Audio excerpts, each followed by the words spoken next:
On part à Cannes ce matin où depuis l'interdiction du burkini, la mesure fait débat. Bonjour Saléa Thirier. Oui, bonjour, c'est Salia. Oui, bonjour Salia Thirier. Merci d'être Oui, avec nous. Si j'ai voulu vous appeler ce matin, c'est parce que vous avez publié sur Facebook la semaine dernière un texte pour soutenir l'arrêté municipal qui a été pris. Vous êtes un membre du Parti Les Républicains et vous êtes tout à aussi fait. membre actif de la mosquée de Cannes. Vous Cannes la écrivez... Boca. Oui, de Cannes la Boca. Vous écrivez Mon maire a pris cette décision pour notre sécurité. Oui. Alors je, m- C'est-à-dire alors je m'explique. Bien entendu, le maire de Cannes, c'est ce qu'il fait, hein, tout à fait. Donc, ce burkini, il me semble qu'il n'a pas fait sur un acte non réfléchi, il l'a fait plutôt sur un acte de sécurité, nous concernant, puisque les personnes, malheureusement, sont à cran, hein, suite aux événements tragiques de la promenade des Anglais. Et je ne crois pas qu'il l'ait fait d'une manière autoritaire, mais d'une manière sécuritaire pour nous, les femmes. Puisqu'il y a eu beaucoup de petits débordements. Hein. Déjà, moi, par exemple, en allant à ma banque, je me suis fait agresser violemment et verbalement par une dame qui m'insultait de sale arabe et terroriste. Et je crois que David Lisnard, mon maire, ne Oui. voulait sûrement pas faire des débordements sur les plages ou nous mettre en porte-à-faux devant les... s'il aurait pu y avoir des troubles de l'ordre public. Salia Thirier, vous avez Oui, été choquée au départ quand il a pris oui, l'arrêté, mais après, oui, quand vous avez regardé dans le détail, vous avez mieux oui. compris son intention? Voilà, au début, j'ai cru que c'était un sac. Hein. Je dis honnêtement, au début, j'ai pas compris. Je me suis dit, tiens, qu'est-ce qui se passe? Tiens, il m'est arrivé quelque chose, c'est pas possible.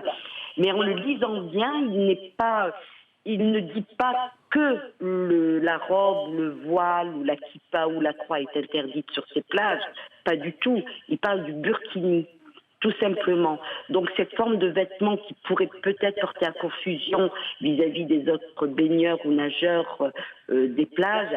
Et il s'est dit, bon, ben, il faut que je protège aussi mes administrés, ma population, pour pas qu'il y ait des débordements, tout simplement. Est-ce que vous comprenez du coup que la Ligue des droits de l'homme ou le collectif contre l'islamophobie en France attaque ces arrêtés aujourd'hui?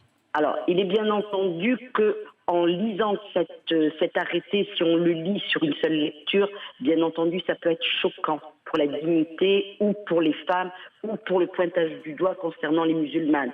Bien entendu, on pourrait se poser la question, tiens, c'est que pour les musulmans. Mais en fin de compte, le burkini ne peut pas être spécialement porté par des musulmanes, qui veut dire d'ailleurs qui porte un burkini peut être une anglaise, une espagnole, vous voyez ce que je veux dire, donc pas spécialement pointé sur nous. Mais il est vrai que je comprends ces organismes. Mais la Ligue des droits de l'homme, Donc pour vous, ça n'est pas assimilé à un vêtement de bain qui peut avoir une connotation religieuse? non, non, du tout. Pour moi, ce n'est pas du tout religieux, le burkini. Du tout. Il n'y a aucune connotation, religieuse. Premièrement, ce vêtement qui moule le corps, bien entendu. Une personne qui porte le voile et qui porte la tenue, donc une longue robe, ou chez nous on dit une daïna, donc qui est Mhm. couverte, hein, n'ira jamais sur les plages de Cannes ou les plages d'ailleurs, du tout. Non, du tout. C'est un, c'est un petit peu contraire à nous. Et Vous dites aussi, Salia oui, Thirier, oui. que c'est à vous, citoyens, citoyennes de confession musulmane, de Et de ce côté, s'organiser pour avoir oui, de vraies personnes qui nous représentent. Ça veut oui. dire que aujourd'hui, vous ne trouvez pas quelqu'un Non, qui porte votre voix. non, du tout, parce que l'histoire de ce burkini, dès qu'il est sorti sur les réseaux sociaux, hein, ça a enflammé bien entendu tous les réseaux et après la France entière, parce qu'il y a même des juifs qui prennent l'arrêté burkini, même s'il n'y a pas de personnes qui le portent hein, du tout. Oui, moi je trouve que la communauté musulmane, dont la communauté musulmane de Cannes la Boca, je parle de Cannes la Boca, hein, devrait mieux s'organiser, devrait se regrouper. Je trouve qu'on n'est pas du tout représenté par nos instances religieuses. Personne d'ailleurs s'est ému sur les propos de Lionel Lucas, hein, nous Oui. demandant d'aller se baigner dans nos baignoires. D'ailleurs, je l'ai invité, moi, dans ma baignoire. Hein. S'il veut, je l'invite, bien sûr. Et j'ai même lancé le mot baignoire pour tous. Hein. Je trouve un peu, voilà, je trouve un peu scandaleux que nos dirigeants, puisque nous avons 2 mosquées, une à Cannes et une à Cannes-la-Boca, et celle de Cannes-la-Boca qui nous représente pas du tout. Ils nous ont même pas pris notre défense. Par exemple, quand il y a eu les débordements ou ce qui se passe dans la rue, une fois une rue d'Antibes, une sœur, on lui a craché dessus, quoi. C'est inadmissible, inadmissible. On ne peut pas se retourner sur une instance en disant tenez, on va s'organiser.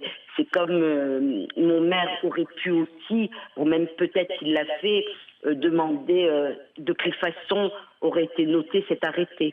Je trouve qu'il aurait dû aussi nous demander notre avis à nous les sœurs, puisque c'est nous qui le portons, c'est pas les hommes. Merci beaucoup, Salia Thirier, Voilà. pour votre témoignage.